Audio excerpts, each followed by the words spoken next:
11।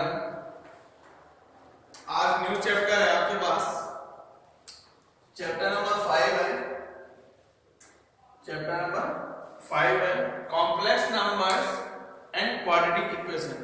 Complex numbers and quadratic equation NCERT का एक chapter है।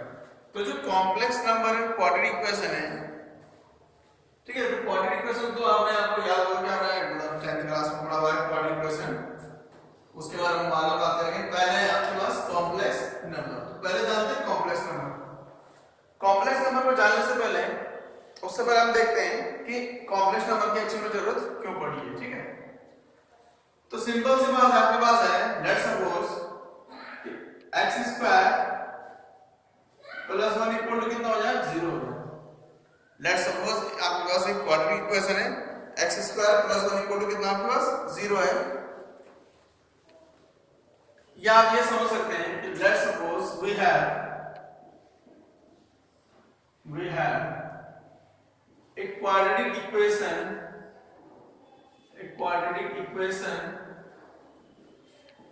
x square plus 1 equal to 0, x square plus 1 equal to 0. We have a quadratic equation x square plus 1 equal to 0 has no real root। इसके कोई भी क्या नहीं है आपके पास, इसके कोई भी क्या नहीं है आपके पास, रियल रूट्स नहीं है, नो रियल रूट, इसके कोई भी रियल रूट नहीं। अब क्यों नहीं है रियल रूट, तो आपको पता है कि x square plus 1 equal to 0 है, इट मींस ये हो जाएगा आपके पास x square equal to -1, x square equal to -1। तो फिर आपको ये भी पता है कि ऐसा कोई भी रियल नंबर नहीं है कि जिसका आप क्या करें स्क्वायर करें उसकी वैल्यू किसके इक्वल हो जाए, -1 के इक्वल हो जाए। इसका मतलब ये इक्वेशन है आपके पास quadratic equation x square plus 1 equal to 0, इसका कोई भी रियल रूट नहीं है। तो जब इस टाइप के जितने भी क्वेश्चंस हैं, इस टाइप के जितने भी क्वेश्चंस हैं, उनके लिए कोई भी एक ऐसा रियल नंबर नहीं है जिसके लिए x square equal to -1 satisfy हो जाए, जिसके लिए x स्क्वायर इक्वल टू -1 आ जाए। तो इस टाइप की जो डिफिकल्टीज थी, इसको सॉल्व करने के लिए हम लोग इसके बाद क्या किया कि इसको लार्जर फॉर्म में देखा गया। तो एक मैथमेटिशियन से फर्स्ट, उनका नाम था यूलर, उन्होंने क्या किया, इसके लिए इस डिफिकल्टी को सॉल्व करने के लिए एक सिंबल दिया, उन्होंने ये क्या दिया, सिंबल दिया, और उस सिंबल के थ्रू हम इसको क्या करते हैं, सॉल्व करते हैं। ठीक है, उससे जाने से पहले मैं आपको कुछ और चीज दिखाता हूं कि here ax square plus bx plus c equal to कितना आपके पास 0 है, ax square plus bx plus c equal to कितना आपके पास 0 है। और आपको ये भी पता है कि इसमें अगर आप b स्क्वायर माइनस 4ac की वैल्यू लेस देन 0 हो जाए, b स्क्वायर माइनस 4ac की वैल्यू कितने जाए, लेस देन 0 हो जाए, तो इसके क्या जाएंगे, हैज नो रियल रूट, इसमें रियल रूट्स ही नहीं आते, real has no real roots, इसके रियल रूट्स नहीं आएंगे आपके। जब इसके कोई रियल रूट नहीं आएंगे तो इसका मतलब क्या होगा, इसके रूट जो है रियल नहीं है, रूट तो है लेकिन कैसे नहीं है, रियल नहीं है। तो इस टाइप के जितने भी क्वेश्चन होते हैं, प्रोबेबिलिटी इस टाइप की जितनी भी क्या प्रॉब्लम होती है, उन सबको सॉल्व करने के लिए जो हमारे पास रियल नंबर है वो सफिशिएंट नहीं है। ये जो रियल नंबर का सेट है c मतलब r, वो सफिशिएंट नहीं है। तो इस डिफिकल्टी को दूर करने के लिए इसलिए नया सिंबल इंट्रोड्यूस किया गया था, और ये जो न्यू सिंबल है आपके पास वो था आपके पास कि अगर मैं इसी को थोड़ा सा क्या करूं, एक्सटेंड करूं, तो आपको पता है कि x स्क्वायर इक्वल टू -1 है, इंप्लाइज x इक्वल टू कितना जाएगा, अंडर रूट -1, अंडर रूट कितना जाएगा -1। और आपको पता है कि इन नेगेटिव का अंडर रूट एग्जिस्ट नहीं करता, नेगेटिव नंबर का अंडर रूट क्या, नेगेटिव नंबर का स्क्वायर रूट क्या नहीं होता, आपका एग्जिस्ट नहीं करता। तो इस टाइप की जो डिफिकल्टीज थी, इसको एक सिंबल से डिनोट किया गया। अब वो जो सिंबल है आपका वो था आपके पास आई स्क्वायर, वो था कितना आपका आई स्क्वायर, और ये जो आई स्क्वायर है इसकी वैल्यू हो जाती है -1 के ऊपर, ये जो आई स्क्वायर है इसकी वैल्यू कितनी हो जाएगी आपकी, -1 के इक्वल हो जाएगी। आई स्क्वायर की वैल्यू किसकी इक्वल हो जाएगी, -1 के इक्वल हो जाएगी। इसका मतलब ये हो जाएगा, इसका मीनिंग ये आपके पास कि जो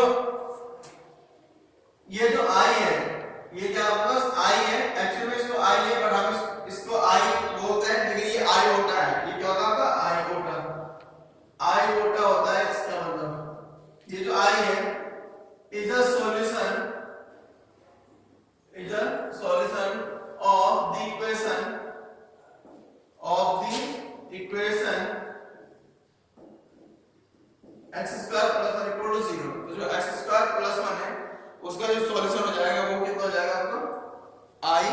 हो जाएगा। कैसे हो जाएगा कि आपको पता है कि आई स्क्वायर की जो वैल्यू कितनी होती है -1 के इक्वल है। आई स्क्वायर की वैल्यू कितनी है आपकी -1 के इक्वल है। इसका मीनिंग हो जाएगा कि x स्क्वायर इक्वल टू -1, तो x इक्वल हो जाएगा अंडर रूट -1, तो x इक्वल हो जाएगा इसकी value -i square, sorry i square हो जाएगा, i स्क्वायर का स्क्वायर रूट फाइंड करके कितना आएगा प्लस माइनस i आ जाएगा। तो ये इसका क्या हो जाएगा आपका सॉल्यूशन हो जाएगा। तो ये जो i है इस पूरे जो अब आपके पास जो ये चैप्टर है इस पूरे में हम लोग ये करेंगे i से रिलेटेड क्वेश्चन ही सॉल्व करने वाले हैं। और i मींस इसको बोलते हैं i ऑर्डर भी बोलते हैं उसको। और i स्क्वायर की जो वैल्यू होती है कितनी होती है -1 के इक्वल होती है। ठीक है, तो जब आपका i स्क्वायर डिफाइंड हो गया आपका या i डिफाइंड हो गया देन हम लोग क्या करते हैं मूव कर सकते हैं किसकी ओर कॉम्प्लेक्स नंबर की। तो अब देखते हैं हम लोग कॉम्प्लेक्स नंबर को कि वो क्या होते हैं। तो अब आपके पास है complex number. Complex number actually में कॉम्प्लेक्स नंबर क्या होता है a number of the form a plus ib, a number of the form a plus ib where a and b are real numbers, a and b are real numbers is defined to be a complex number। तो इसको क्या बोलेंगे हम लोग complex number बोलना है। कोई भी नंबर अगर आपको a plus ib के फॉर्म में दिख जाए तो उसको आप क्या बोलेंगे कॉम्प्लेक्स नंबर बोलने वाले हैं, जिसमें a जो है आपका रियल नंबर है एंड b भी क्या आपका रियल नंबर है। नेक्स्ट जो i है आपका, तो आपको पता है कि जो i था i की वैल्यू कितनी है आपके पास i स्क्वायर इक्वल टू कितना होता है आपके पास -1 होता है। i स्क्वायर इक्वल टू -1 होता है तो i इक्वल टू कितना हो जाएगा आपका अंडर रूट -1 हो जाएगा। तो ये होता है आपके पास i। तो एक्चुअली में ये जो i है आपका ये शो करता है आपका इमेजिनरी नंबर को। ये किसको शो करेगा आपका इमेजिनरी नंबर को शो करेगा आपका। ये जो i है आपका ये किसको शो करता है आपका इमेजिनरी नंबर को, क्योंकि हम लोगों ने i इसीलिए इंट्रोड्यूस किया कि जब हमारे पास कुछ ऐसे इक्वेशंस आ रहे थे हमारे अक्रॉस हो रहे थे हमारे लाइफ में कि जो क्या हो रहा है आपका रियल के थ्रू सॉल्व नहीं हो रहे, रियल के थ्रू क्या नहीं हो रहे सॉल्व नहीं हो रहे। तो जो चीजें रियल के थ्रू सॉल्व नहीं हो रही तो फिर हमने सोचा कि अपने जो थिंकिंग प्रोसेस है ये जो इक्वेशंस है या जो नंबर्स है उनको उन नंबर्स को हमने क्या किया एक्सटेंड किया, और एक्सटेंड करने के बाद हमने एक ऐसा नंबर इंट्रोड्यूस किया जो नंबर क्या है आपका इमेजिनरी नंबर है। तो ये जो इमेजिनरी नंबर है i इसी को हम लोग क्या बोल रहे हैं इमेजिनरी नंबर बोलने वाले किसको i को। क्योंकि आपको पता है कि अंडर रूट के अंदर जो क्या होता है आपका ये स्क्वायर रूट -1 क्या नहीं होता आपका रियल में एग्जिस्ट नहीं करता। जब वो रियल नंबर्स के लिए एग्जिस्ट नहीं करे तो किस लिए एग्जिस्ट करेगा फिर आपका इमेजिनरी के लिए। तो इस टाइप से तो कोई भी नंबर आपको किस फॉर्म में दिखे a plus ib के फॉर्म में दिखेगा तो आपको ये लगेगा वो नंबर क्या हो जाएगा आपका कॉम्प्लेक्स नंबर हो जाएगा। इसमें a जो है आपका वो रियल नंबर और b भी क्या आपका रियल नंबर है। ठीक है, इसके लिए कुछ एग्जांपल है। फॉर एग्जांपल 2 plus i 3 है, -1 plus i root 3 है, comma 4 plus i into 2/5 are complex number. तो ये सारे क्या आपके कॉम्प्लेक्स नंबर हैं। फिर इसमें दो पार्ट होते हैं। जो कॉम्प्लेक्स नंबर होता है आपको उसके 2 पार्ट होते हैं। उसके कितने पार्ट होते हैं 2 पार्ट होते हैं। लेट्स सपोज 4 कॉम्प्लेक्स नंबर आपके पास एक कॉम्प्लेक्स नंबर है 4 कॉम्प्लेक्स नंबर, एक कॉम्प्लेक्स नंबर है z equal to a plus ib। तो z equal to a plus ib आपके पास एक कॉम्प्लेक्स नंबर है। और ये जो कॉम्प्लेक्स नंबर है इसमें 2 पार्ट है। इसमें कितने 2 पार्ट है, एक ये वाला पार्ट है इसमें प्लस के बाद ये दूसरा पार्ट है। ठीक है, तो इसमें जो a है a is called the real part, a is called the real part and denoted by real part of z। इसको ऐसे डिनोट करेंगे, a को क्या बोलेंगे हम लोग रियल पार्ट बोलेंगे और इसको डिनोट करेंगे रियल पार्ट ऑफ z। तो इसको लिखेंगे रियल पार्ट ऑफ z किसकी इक्वल हो गया आपके पास a की इक्वल हो जाएगा। नेक्स्ट है b is called the imaginary part, और ये जो b है इसको बोलेंगे इमेजिनरी पार्ट। यानी कि जो नंबर अगर आपके साथ जो नंबर i के साथ मल्टीप्लाई हो रखा है वो क्या हो जाएगा आपका इमेजिनरी पार्ट हो जाएगा, क्योंकि i हमने इमेजिनरी के लिए ही इंट्रोड्यूस किया है। तो b is called the imaginary part and denoted by I am of z, यानी इमेजिनरी पार्ट ऑफ z इसको रीड करेंगे that is imaginary part of z किसकी इक्वल हो जाएगा आपका b की इक्वल हो जाएगा। जो ये क्या कॉम्प्लेक्स नंबर है। एग्जांपल है इसमें आपके पास लेट्स सपोज z इक्वल एक कॉम्प्लेक्स नंबर है 2 plus i5 एक इमेजिनरी नंबर है। तो एक कॉम्प्लेक्स नंबर है इसका जो रियल पार्ट हो कितना हो गया 2 हो जाएगा और इसका जो इमेजिनरी पार्ट हो कितना हो जाएगा आपका 5 हो जाएगा। तो ये हो गया आपके पास कॉम्प्लेक्स नंबर। आई होप कि क्लास 11 आपको ये चीजें समझ में आ रही होगी। इसके बाद हम लोग इसमें नेक्स्ट आगे देखते हैं इसमें जो इसके अदर पार्ट होंगे उनको देखने की कोशिश करते हैं। इसमें नेक्स्ट है इसमें आपके पास इक्वल कॉम्प्लेक्स नंबर। ठीक है, इक्वल कॉम्प्लेक्स नंबर्स। तो इक्वल कॉम्प्लेक्स नंबर को देखते हैं कि क्या होता है। तो टू कॉम्प्लेक्स नंबर्स, आपके पास टू कॉम्प्लेक्स नंबर है, एक है z1 equal to a plus ib है, दूसरा है z equal to c plus ib, are equal, ये दोनों कॉम्प्लेक्स नंबर क्या होंगे, इक्वल होंगे, यानी z1 और z2 दोनों क्या होंगे, इक्वल होंगे if a equal to c, अगर a इक्वल टू कितना हो जाएगा c हो जाएगा, दूसरे का हो जाएगा b इक्वल टू कितना हो जाएगा d हो जाएगा। अगर यानी कि जो रियल नंबर है वो क्या हो जाएगा, आपस में इक्वल हो जाए, तो आपके बोलोगे जो टू गिवन कॉम्प्लेक्स नंबर है वो क्या हो जाएगा, आपके इक्वल हो जाएंगे। ठीक है, इसके बाद नेक्स्ट है इसमें algebra of complex number, algebra of complex number. तो अलजेब्रा ऑफ कॉम्प्लेक्स नंबर से मीनिंग ये है कि जो कॉम्प्लेक्स नंबर है उनका addition, subtraction, multiplication and division ये किस तरह से होता है। तो फर्स्ट इसमें addition of two complex number, अगर आपके पास टू कॉम्प्लेक्स नंबर है आप उनको किस टाइप से ऐड कर पाएंगे। ठीक है, तो let z1 equal to a plus ib and z2 equal to c plus ib be any two complex number, be any two, ये कोई भी टू आपके पास, टू क्या है आपके पास कॉम्प्लेक्स नंबर, देन हो जाएगा इनका सम, एडिशन मींस सम। तो z1 प्लस z2 हो जाएगा a plus ib plus c plus id। तो अगर आप इसको सम करने जाएंगे तो आप क्या करेंगे, ये हो जाएगा a plus ib plus c plus id। तो रियल पार्ट के साथ ऐड होगा और इमेजिनरी पार्ट के साथ क्या हो जाएगा, ऐड हो जाएगा। तो this is addition of two complex number which is again a complex number, मतलब कि अगर आपने टू कॉम्प्लेक्स नंबर को ऐड किया तो उसके बाद जो न्यू कॉम्प्लेक्स नंबर आएगा, वो जो नंबर आएगा उसका ऐड करके वो भी अगेन क्या होगा, आपका कॉम्प्लेक्स नंबर होगा। ठीक है, तो जो एडिशन ऑफ कॉम्प्लेक्स नंबर होते हैं ये क्या होता है, सेटिस्फाई द फॉलोइंग प्रॉपर्टी, ये कुछ प्रॉपर्टीज को क्या करता है, सेटिस्फाई करता है। वो कैसे, यानी कि addition of complex number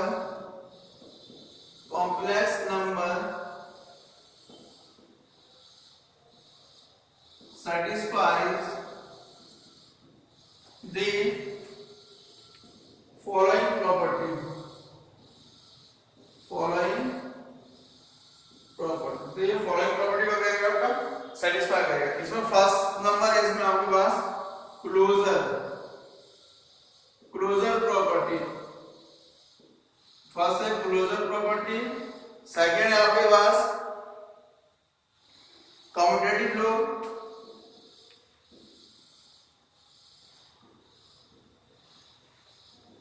the commutative law, second है आपके पास कम्यूटेटिव लॉ। ठीक है, थर्ड है आपके पास एसोसिएटिव लॉ, फोर्थ है आपके पास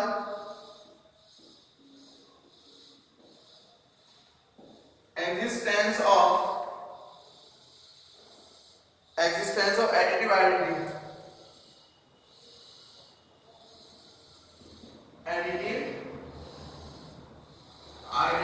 एंड फिफ्थ है आपके पास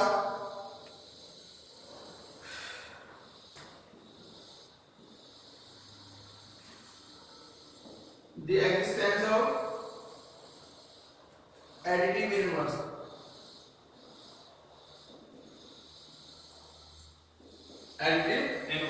तो जो क्लोजर लॉ है, क्लोजर लॉ ये होता है आपके पास कि अगर आपने टू कॉम्प्लेक्स नंबर को ऐड किया या सम किया उसका, तो अगेन जो आपके पास नंबर मिलेगा वो भी क्या होगा, आपका कॉम्प्लेक्स नंबर होगा। सेकंड आपका कम्यूटेटिव लॉ का मीनिंग ये है आपके पास कि z1 प्लस जो z2 होगा इसकी वैल्यू z2 प्लस z1 के इक्वल हो जाएगी। ठीक है, एसोसिएटिव रिलेट करेगा आपका 3 नंबर होगा z1 प्लस z2 और प्लस जो z3 होगा वो इस टाइप से हो जाएगा z1 plus z2 plus z3, तो ये हो जाएगा एसोसिएटिव। तीसरा आपके पास एडिटिव इनवर्स, तो ये जो एडिटिव इनवर्स है, एडिटिव इनवर्स में कुछ इस टाइप, जो एडिटिव आइडेंटिटीज में कुछ ऐसा कि लेट्स सपोज z कोई क्या आपके पास एक कॉम्प्लेक्स नंबर है, z कोई कॉम्प्लेक्स नंबर, इसमें हम क्या करेंगे, जीरो अगर मैं इसमें ऐड कर दूं तो फिर से मुझे क्या मिलेगा, z मिलेगा, ये जीरो में कितना ऐड करते हैं, z ऐड करते हैं, फिर से क्या मिलने वाला है आपको, कॉम्प्लेक्स नंबर। यानी कि ऐसा कौन सा नंबर होगा आपका कि जिसमें हम क्या करें, ऐसा कौन सा कॉम्प्लेक्स नंबर होगा जिसमें अगर हम क्या करें, कॉम्प्लेक्स नंबर को ऐड करें तो हमें वही कॉम्प्लेक्स नंबर मिल जाएगा। तो ऐसे से क्या हो सकता है, जीरो हो सकता है। नेक्स्ट है आपके पास एडिटिव इनवर्स। एडिटिव इनवर्स का मीनिंग ये है कि लेट्स सपोज आपके पास a प्लस i भी ये क्या है, एक कॉम्प्लेक्स नंबर है, इसमें मैं कितना कौन सा कॉम्प्लेक्स नंबर ऐड करके आपको क्या मिल जाए, 0 मिल जाएगा। तो ये हो जाता है आपका एडिटिव इनवर्स। तो इस टाइप से आप क्या कर सकते हैं, एडिटिव इनवर्स फाइंड कर सकते हैं। ठीक है,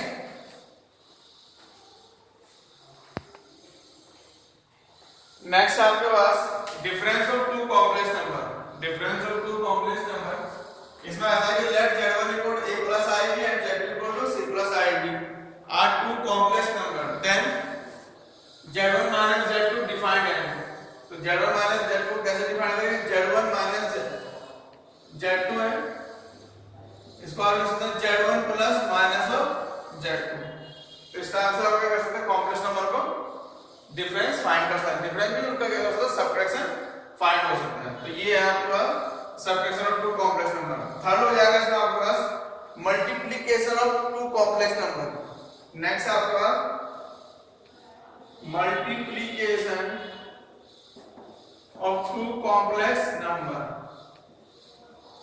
टू कॉम्प्लेक्स नंबर, तो लेट्स सपोज अगेन आपके पास z1 equal to a plus ib and z equal to c plus id are any b any two complex number, b any two complex number। ये कोई भी क्या आपका plus complex number है, b any two complex numbers, b any two complex number, then the product is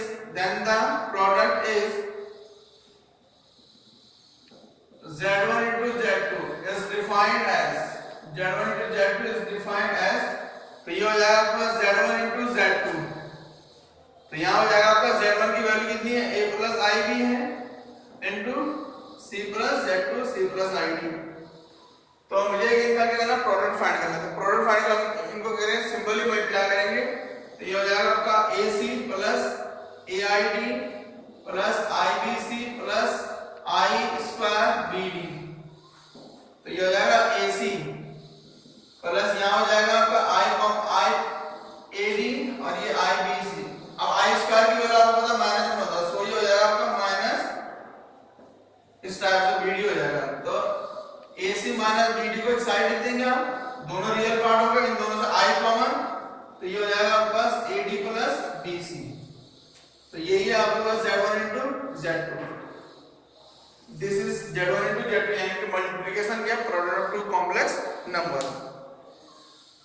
फिर से अब आपको दिख रहा है, अगर हमने टू कॉम्प्लेक्स नंबर को क्या हमने मल्टीप्लाई कर दिया, तो अगेन जो ये नंबर आ रहा है ये भी क्या आपके पास फिर से एक कॉम्प्लेक्स नंबर ही है, ये भी क्या है, कॉम्प्लेक्स नंबर है।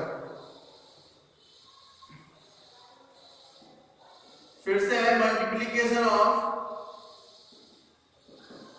Complex number, multiplication of complex number, multiplication of complex number satisfies the following property। तो जो following property हम फिर से क्या करते हैं, satisfy करते हैं। तो फर्स्ट है इसमें क्लोजर, फर्स्ट है इसमें आपके पास क्लोजर लॉ, सेकंड आपके पास commutative law,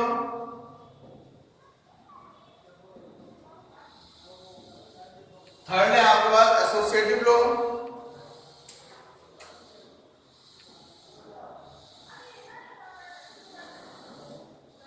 the associative law. Fourth हो जाएगा इसमें फिर से, फोर्थ नंबर पे हो जाएगा the existence of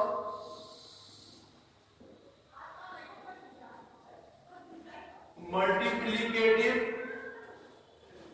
identity. Fifth number हो जाएगा द एक्जिस्टेंस ऑफ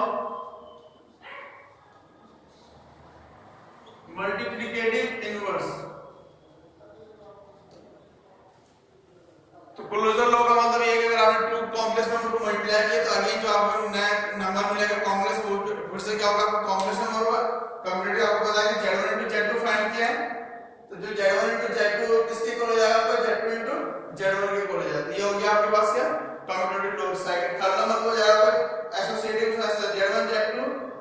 यहाँ पे Z3 है, ये ऐसा हो जाएगा Z1 और Z2 Z3, ये हो गया आपके पास एसोसिएटिव लॉ। नेक्स्ट है आपका existence of identity. Existence of multiplicative identity है।